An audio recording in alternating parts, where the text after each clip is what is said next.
Halo, apa kabar? Saatnya Anda menyimak berita Palembang bersama saya, Auriga Agustina. Sejumlah berita menarik akan kami sajikan untuk Anda. Berikut 3 berita utama hari ini. Tak punya hati, begal yang kini sudah ditangkap polisi kerap kali menendang motor korbannya hingga jatuh dan melukainya dengan senjata tajam.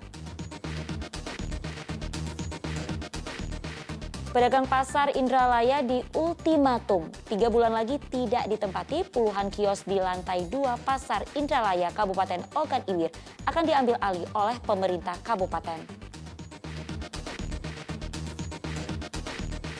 Jelang bulan Ramadan, ayam potong di pasar tradisional harganya mulai merangkak naik menjadi Rp32.000 per kilogram.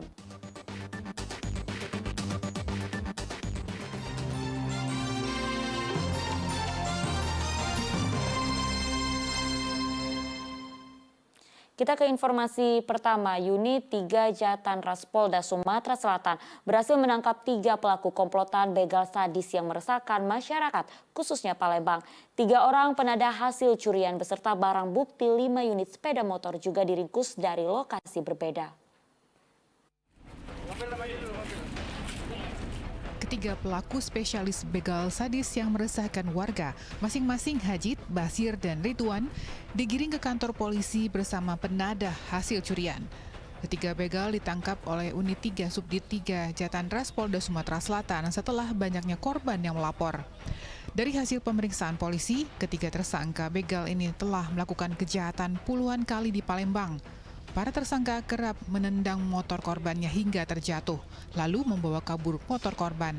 Mereka juga melukai korban yang melawan menggunakan senjata tajam hingga terluka, bahkan tewas. Dari tangan para tersangka, polisi menyita 5 unit sepeda motor dan beberapa buah senjata tajam. Sudah kita amankan yang sempat viral di Jagabaring, yaitu yang ibu-ibu di begal, yang sampai luka sampai sekarang masih belum bisa pulih. Ini sekarang total orang berapa pelaku? Sementara kita amankan untuk pelaku utama 3 orang, sisanya ada perannya masing-masing terkait dengan penadah ataupun perantara. Oh, ini makan di dalam lagi nih ya? Kita lagi akan melakukan pemeriksaan terlebih dahulu ya. Tapi sementara motor berapa yang diamankan, Bang? Sementara 5, Pak. 5. Ya.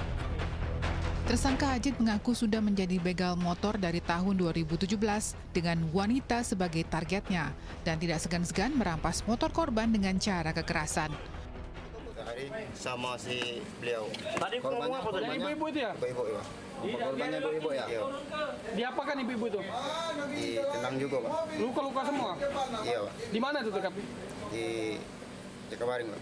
Biasanya jam-jam berapa beraksi? Tidak tentu, Pak. Tergantung dari kawan-kawan, Pak. Dijual berapa motor? Ya kalau senimal 2,5 juta, Pak. Untuk apa? Duitnya? Untuk makan sehari-hari, Pak. TKP di mana kau paling banyak? Di Jakabaring, Pak. Selain Jakabaring di mana lagi? Di Musirwa juga, Pak. Abang belum untuk ganti pasang berapa kelompok emangnya? Apa, Pak? Berapa kelompok abang? Berapa orang? Kalau senimal kami uang 4, Pak. Cuma orang 4 spesialis ya. Satunya sama si Cao. Si Cao itu belum. Kini para tersangka begal motor dan penadahnya masih menjalani pemeriksaan secara intensif dan masih meringkuk di tahanan Polda Sumatera Selatan untuk diproses hukum. Januar Ikhram melaporkan dari Palembang, Sumatera Selatan.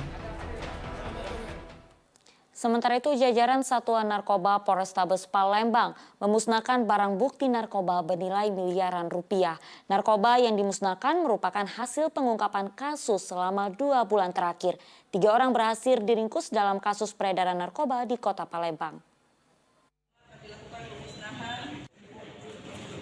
Pemusnahan barang bukti narkoba berupa 7,33 kg sabu-sabu dan 33 kg paket ganja ini digelar di halaman Mapolres Tabes Palembang pada Rabu siang.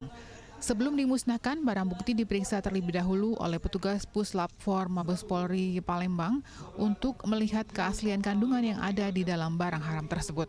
Pemusnahan narkoba jenis sabu-sabu dilakukan dengan cara mencampurnya dengan air deterjen dan dihancurkan menggunakan blender. Sedangkan untuk paket ganja kering dimusnahkan dengan cara dibakar. Narkoba bernilai lebih dari 7 miliar rupiah ini merupakan hasil pengungkapan kasus pada bulan Januari dan Februari lalu. 3 orang tersangka berhasil diringkus polisi dalam peredaran narkoba tersebut. Salah satunya adalah seorang perempuan. Pemusnahan ini merupakan amanat undang-undang bahwa setiap barang bukti narkoba yang disita oleh aparat penegak hukum itu harus segera dimusnahkan. Namun tetap saya pacu karena ada suatu keyakinan bahwa narkotika atau obat-obatan terlarang lainnya yang ditangkap oleh petugas keamanan itu hanya sebagian kecil dibanding yang beredar. Polisi dalam waktu dekat akan segera melimpahkan berkas perkara ketiga tersangka ke pihak Kejaksaan Negeri Palembang untuk disidangkan.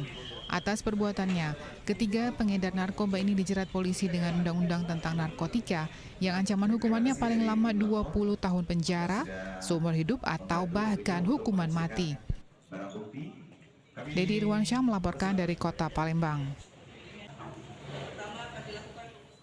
Kejaksaan Negeri Ogan Komering Ulu Selatan diminta mendampingi kepala desa dalam mengelola dana desa di Kabupaten Ogan Komering Ulu Selatan. Pendampingan hukum bagi kepala desa tersebut untuk menghindari penyalahgunaan anggaran dana desa, mengingat anggaran yang dikucurkan pemerintah kepada setiap desa cukup besar.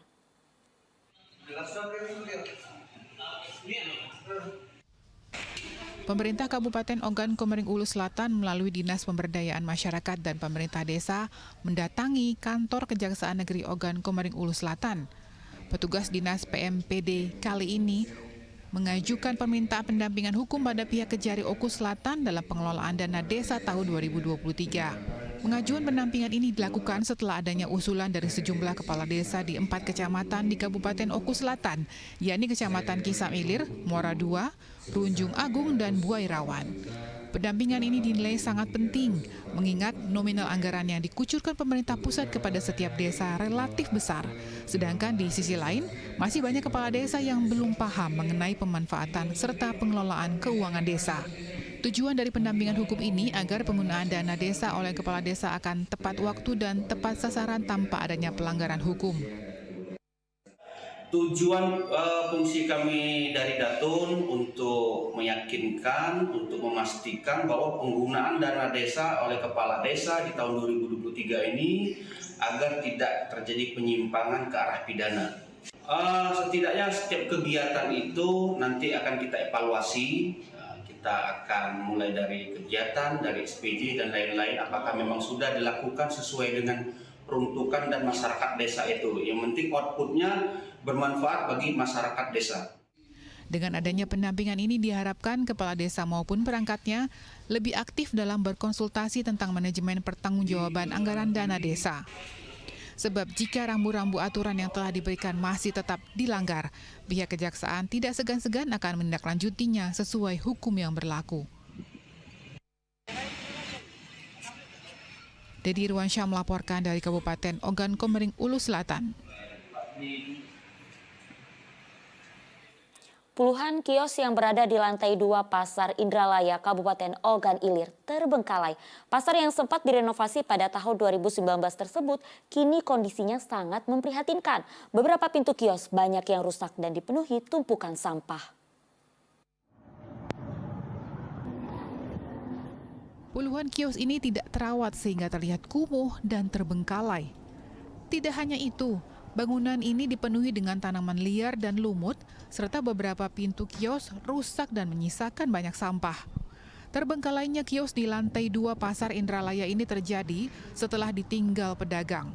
Pedagang beralasan selama berjualan di lantai 2 Pasar Indralaya tidak ada pembeli dan kerap merugi.